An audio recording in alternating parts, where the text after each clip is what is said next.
इतना भी नहीं कि क्या हो, ये भी नहीं है। अचानक ये क्या हो गया, तरररर, अचानक ये क्या हो गया, अचानक ये क्या हो, ये नहीं बोला, अचानक ये क्या हो गया, इतना सा डिले है। ये क्या हो गया, वो चलकर कयामत की चाल आ गया। अभी गाना खत्म हो रहा है, वन टेक करने वाला बंदा गड़बड़ नहीं कर सकते इसके बाद, क्योंकि गाना खत्म हो रहा है। वो चलकर कयामत की चाल, वो चलकर कयामत की चाल आ गया, हुए शाम उनका ख्याल आ गया, वही जिंदगी का सवाल आ गया, सवाल ये नहीं लिया उसने, सवाल हरकत ये होती है, सवाल आ गया, हुए शाम, ऐसे जिंदगी का सवाल आ गया,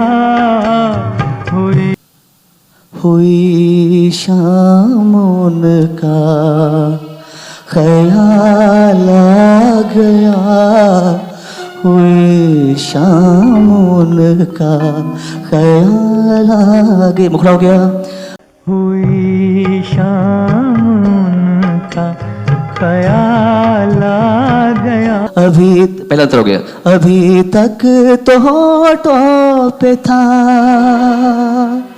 तबस्सुम का एक सिलसिला, अभी तक तो होठों पे था, बहुत शादमां थे हम उनको भुला के, अचानक ये क्या हो गया को आप सुनना जरा ध्यान से, कि अचानक ये क्या हो गया, अचानक ये क्या हो गया, हुए शाम, ऐसे ये आपकी फिल्म है, जब जब आपकी फिल्म की चर्चा होगी तो आपको बोलना पड़ेगा, माइक है आपके बगल। मेरे हमदम मेरे दोस्त, मेरे हमदम मेरे दोस्त, Laxmikant Pyarelal. Yes, it was such a beautiful song, and working with Dharamji was, and we share a birthday. वो भी 8 दिसंबर और मैं भी 8 दिसंबर, मगर 10 साल बड़े हैं।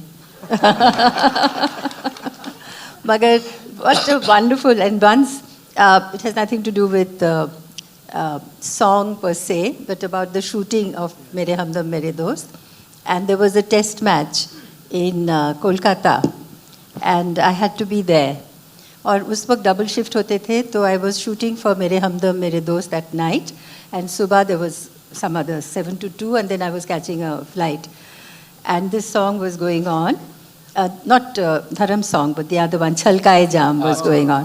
छलकाए जाम आइए आप, So that was my Mere Humdam Mere Dost, and of course Rafi साहब के साथ, he was such a wonderful person. I've met him, and as you were saying, his bilkul, there was no ego whatsoever, you know, he was so, met us with so much warmth, and it was such a pleasure. He went away so soon. बहुत अफसोस की बात है। होठों के नाम, आँखों के नाम, Chalkaye Jam was going on, and हो गया, 10 बज गया, मगर शूटिंग कंप्लीट नहीं हुई। So I requested धर्म जी, प्लीज़ मुझे जाना है, आप थोड़ा एक्सटेंड कर दीजिए। तो ही नॉट ओनली एग्रीड, मगर वो सुबह 5 बजे तक शूटिंग की। I mean, can you imagine what a wonderful actor, ना? He cooperated with me, and then उसके बाद मैं सीधा वो 7 बजे की शूटिंग करके, then I removed my makeup in the plane, and then went to West Indies, and we lost by an innings. But it was wonderful. It was Tiger's birthday, and what a wonderful co-actor, नहीं? आजकल कोई करेगा ऐसा? सुभाष जी बोलिए, नहीं ना? But so that was my मेरे हमदम मेरे दोस्त। फिल्म मेरे हमदम मेरे दोस्त 1968 की फिल्म थी, और ये फिल्म अपने ज़माने में इसने काफ़ी अच्छा बिजनेस किया था। फिल्म का संगीत बड़ा ही ज़बरदस्त था। फिल्म में धर्मेंद्र, शर्मिला टैगोर, मुमताज़ और ओम प्रकाश जी थे। वही जिंदगी का और इस गीत को लिखा था मजरू सुल्तानपुरी जी ने और संगीत स्वरबद्ध किया था लक्ष्मीकांत प्यारेलाल जी ने। कर कयामत की बात कुछ यूँ है कि जब ये गाना रिकॉर्ड हुआ तो रफ़ी साहब ने इस गाने को कुछ इस अंदाज में गाया था, एक ऐसी आवाज़ दी थी कि हर तरफ एक उदासी का मंजर छलक गया था और स्टूडियो में जितने भी लोग थे वो उदास हो गए थे। एक हर तरफ एक उदासी छा गई थी और रफ़ी साहब की आवाज़ के उस दर्द को जैसे हर शख्स अपने सीने में महसूस कर रहा था। हुई शाम उनका ख्याल आ गया। प्यारेलाल जी बताते हैं कि वो मंज़र कुछ ऐसा था कि रफ़ी साहब जब रिकॉर्डिंग करने के बाद फारिग हुए तो काफ़ी देर तक सारे के सारे लोग खामोश थे। एक अजीब सा उदासी का मंजर था पूरे माहौल पे। अब इसमें मज़े की बात यह है कि यह गाना हालांकि शाम के वक्त का जिक्र है इसमें कि हुई शाम उनका ख्याल आ गया, लेकिन ये पता चलता है कि इस गाने को सुबह के वक्त रिकॉर्ड किया गया था। कि चेहरे पे रंगे मलाला। जी, गाना तो शाम का था लेकिन इसे सुबह के वक्त रिकॉर्ड किया गया था और रफ़ी साहब की आवाज़ में कहीं से भी ऐसा नहीं लगता कि ये गाना सुबह के वक्त रिकॉर्ड किया गया था।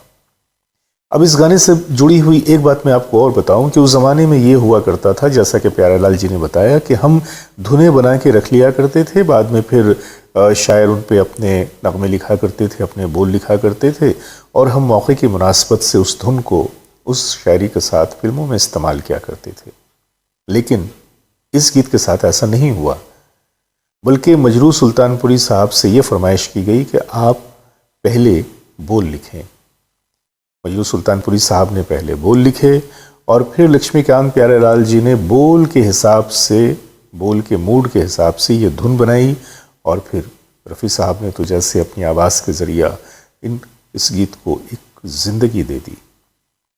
आपने महसूस किया होगा कि वाकई जब ये गाना आज भी बजता है तो हम जैसे कहीं दूर चले जाते हैं, कहीं ऐसा लगता है कि किसी तन्हाई के जजीरे पे पहुंच जाते हैं जहाँ के हम होते हैं और हमारी यादें होती हैं और फिर हम बहुत उदास हो जाते हैं। उनका ख्याल